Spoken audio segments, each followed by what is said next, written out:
Allama Muhammad Muzammil Idrisi official. Like and subscribe for more Islam related videos. حضرات گرامی، قرآن حکیم میں اللہ تعالیٰ نے ارشاد فرمایا لَقَدْ جَاءَكُمْ رَسُولٌ مِّنْ أَنفُسِكُمْ، تحقیق آئے تمہارے پاس ایک عظمت والے رسول جو تم میں سے ہیں، عزیزٌ علیہ ما عنتم، پیار کرنے والے ہیں، عزیزٌ علیہ ما عنتم، تمہارا مشقت میں پڑنا ان کو ناگوار ہے، حریص علیکم بالمؤمنین رؤوف الرحیم، تم پر بہت حریص ہے، مومنوں پر رؤوف اور رحیم ہے۔ اس آیت کریمہ میں اللہ تعالیٰ نے محبوب کریم علیہ الصلاۃ والسلام کی آمد کا تذکرہ فرمایا اور محبوب کریم علیہ السلام کی کچھ شانوں کا بھی تذکرہ فرمایا کہ میرے محبوب کے شان کے ساتھ تمہارے پاس آئے۔ ان شانوں میں سے کچھ شانیں یہ بھی ہے، فرمایا ایک تو عظیم رسول بن کر آئے، خدا کی طرف سے عظیم رسول بن کر آئے، اس کا پیغام پہنچانے کے لیے آئے، اس کے بندوں تک اس کا کلام پہنچانے کے لیے آئے، اس کے بندوں کو اس سے ملانے کے لیے آئے۔ دوسری شان محبوب کریم علیہ السلام کی یہ ہے کہ وہ تم میں سے آئے، جنوں سے نہیں آئے، فرشتوں سے نہیں آئے، بلکہ تم میں سے آئے، انسانوں میں سے آئے۔ اگر حضور اکرم صلی اللہ علیہ وسلم جنوں یا فرشتوں سے آتے تو جن اور فرشتے تو انسان کو نظر نہیں آتے، خدا نے شان کے ساتھ بھیجا کہ لباس بشریت میں انسانوں کی طرف تشریف لے جائیں۔ اس میں حکمت یہ تھی کہ اللہ کریم نے اپنے دین کو مکمل فرمانا تھا، تمام نعمتوں کی تکمیل فرمانی تھی۔ اب کوئی ایسا بھی ہوتا جو وہاں سے سب کچھ لینے کی صلاحیت بھی رکھتا ہو اور آگے پہنچانے کی صلاحیت بھی رکھتا ہو، تو ضرورت اس امر کی تھی کہ وہ نور بھی ہو اور لباس بشریت میں بھی آئے۔ تو محبوب کریم علیہ السلام کو دونوں شانوں کے ساتھ انسانوں میں مبعوث فرمایا کہ یہ ایسا محبوب ہے جو وہاں سے وصول کرنے کی صلاحیت بھی رکھتا ہے اور ان تک پہنچانے کی صلاحیت بھی رکھتا ہے۔ وہاں سے انوار و تجلیات جو اترتی ہیں ان کو قبول کرنے کی صلاحیت بھی رکھتا ہے۔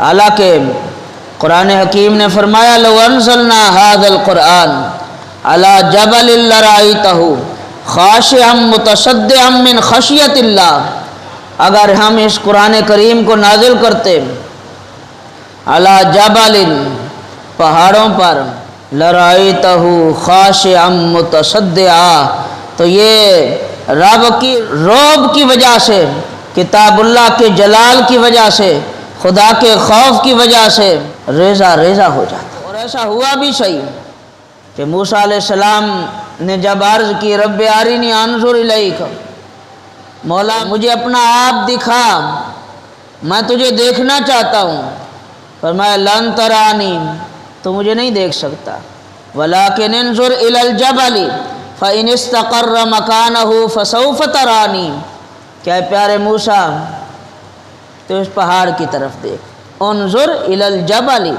فإن استقر مکانہ، اگر یہ اپنی جگہ پر کھڑا رہا، فسوف ترانی، تو پیارے موسیٰ ضرور ضرور ان قریب تو مجھے دیکھے گا، ان قریب تو مجھے دیکھ لے گا۔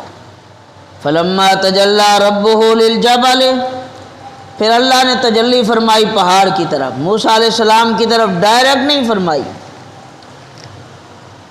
فلما تجلی ربہ للجبل جعلہ دکا وخر موسیٰ صعقا، تو پہاڑ ریزہ ریزہ ہو گیا اور حضرت موسیٰ علیہ السلام زمین پر آ گئے۔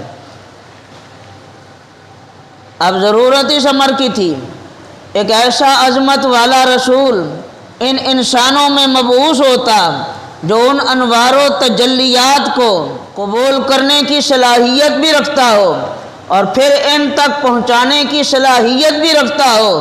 تو رب نے فرمایا کہ ہم نے تم میں سے رسول عطا فرما دیا کہ وہ وہاں سے لینے کی بھی صلاحیت رکھتا ہے اور ادھر پہنچانے کی بھی صلاحیت رکھتا ہے۔ علی قلبک لتکون من المنذرین تنزیل من رب العالمین۔ یہ آیا قرآن خدا کی طرف سے آئے، لیکن کدھر آیا؟ علی قلبک، پیارے محبوب آپ کے دل اقدس پر، کہ رب کی ساری کائنات میں رب نے اپنے محبوب کے دل کو ایسا بنایا۔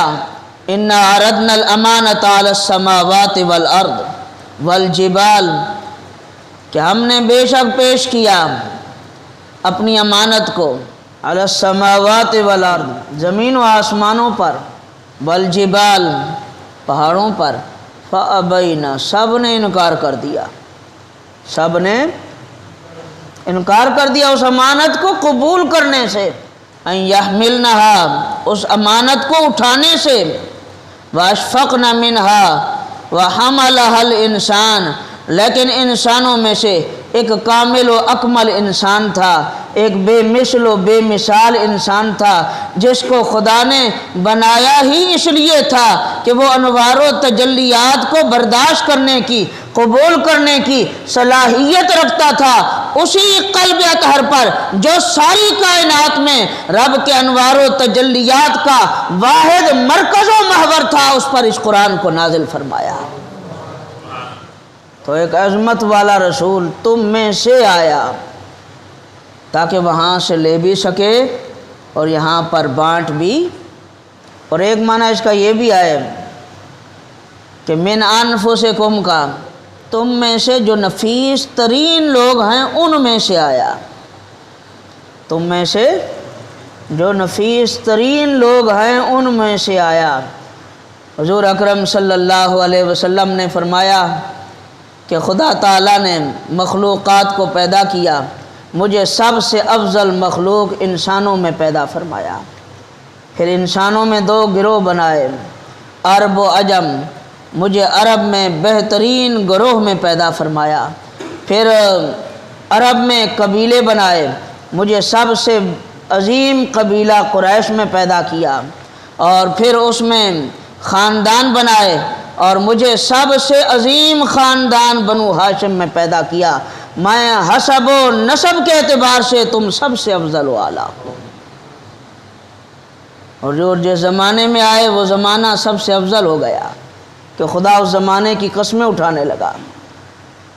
حضور جس شہر میں آئے وہ شہر تمام شہروں سے افضل ہو گیا، خدا اس کی قسمیں اٹھانے لگا۔ حضور جس خاندان میں آئے وہ خاندان تمام خاندانوں سے افضل ہو گیا۔ حضور اکرم صلی اللہ علیہ وسلم جس امت کے لیے تشریف لائے وہ امت تمام امتوں سے افضل ہو گئی۔ محبوب کریم علیہ السلام جس کتاب کو لے کر تشریف لائے وہ کتاب تمام کتابوں سے افضل ہو گئی۔ الغرض جس لمحے میں تشریف لائے وہ لمحہ تمام لمحوں سے افضل ہو گیا، جس گھڑی میں تشریف لائے وہ گھڑی تمام گھڑیوں سے افضل ہو گئی، جس دن اور رات میں تشریف لائے وہ دن اور رات، جس مہینے میں تشریف لائے وہ مہینہ، اور جس دن میں تشریف لائے وہ دن تمام دنوں سے افضل ہو گیا۔ ہر اعتبار سے حضور نفیس ترین لوگوں میں سے پیدا ہوئے۔